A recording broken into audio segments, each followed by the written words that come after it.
आज 3 फरवरी 2021 का आप सभी को सुप्रभात। हमारे मार्गदर्शक पूज्यवर आचार्य श्री राम शर्मा जी को वैचारिक क्रांति का पितामह कहा गया 20वीं और 21वीं शताब्दी में। कभी सोचता हूँ ऐसा क्यों कहा गया, तो जवाब आता है कि उन्होंने बहुत बड़े बड़े गूढ़ विषयों को इतने सरल तरीके से लोगों के सामने परोसा कि जटिल जटिल प्रश्नों, जिज्ञासाओं, भ्रांतियों का समाधान सहज होता चला गया। उदाहरण के लिए आज जो विषय हम युगऋषि विचार श्रृंखला में ले रहे हैं, उसका शीर्षक है धर्म का सार। वह धर्म जिसको नासमझों ने अफीम की गोली कहा और न जाने क्या क्या उसे नाम दिए, जिसके बारे में बड़ी सारी भ्रांतियां हैं।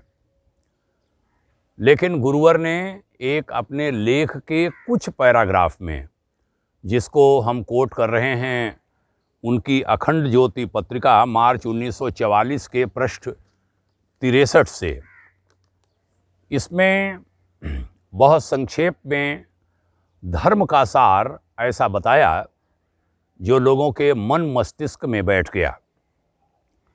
गुरुवर ने लिखा, नाना प्रकार के मत मतांतरों, संप्रदायों, मत मजहबों के उलझन भरे कर्मकांडों के जंगल में भटकते रहने से धर्म तत्व की प्राप्ति नहीं हो सकती। जो धर्म को प्राप्त करना चाहते हैं, जो सच्चे अर्थों में धर्मात्मा बनना चाहते हैं, उन्हें चाहिए कि वे अपनी इच्छा, रुचि और आदतों की समालोचना करके यह देखें कि उनमें कितने अंश ऐसे हैं जो दूसरों के उचित अधिकारों से टकराते हैं। अपनी स्वार्थपरता, अनुदारता, संग्रहशीलता और भोगेच्छा को हमें घटाना चाहिए तथा दया, उदारता, परमार्थ, प्रेम, सेवा, सहायता, त्याग, सात्विकी प्रवृत्तियों को बढ़ाना चाहिए। स्वार्थ की मात्रा जितनी हम में घटती जाती है और परमार्थ की मात्रा जितनी बढ़ती जाती है, उतना ही मनुष्य धर्मात्मा और पुण्यात्मा बनता चला जाता है। इसी मार्ग पर चलता हुआ मनुष्य स्वर्ग या मुक्ति को प्राप्त कर सकता है। पूज्य आचार्य श्री ने आगे लिखा, संसार के सारे दुखों, क्लेशों, संघर्षों का एकमात्र कारण यह है कि लोग अपने लिए जो बातें चाहते हैं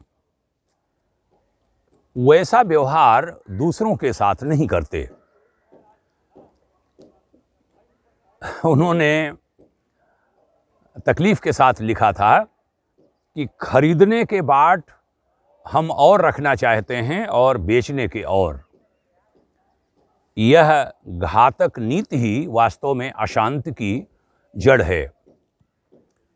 स्वार्थ की निकृष्ट इच्छा से अंधे होकर जब हम अपने लिए बहुत अच्छा बर्ताव चाहते हैं और दूसरों के साथ बुरा व्यवहार करते हैं, तब उसका निश्चित परिणाम कलह ही होता है। मनुष्य को आमतौर पर जो व्यवहार नापसंद है वही पाप है। जो इन पाप कर्मों को करता है वह पापी है। हम ऐसे पाप से बचें, हम पूर्ण की ओर बढ़ें। जो व्यवहार हमें अपने लिए पसंद नहीं, वह दूसरों के साथ कदापि न करें। इससे बड़ा पुण्य और कुछ हो नहीं सकता। आपने ध्यान से सुना। आज के लेखांश के यहाँ तक के अंश को बहुत बहुत धन्यवाद। शुभकामनाएं। ओम शांति।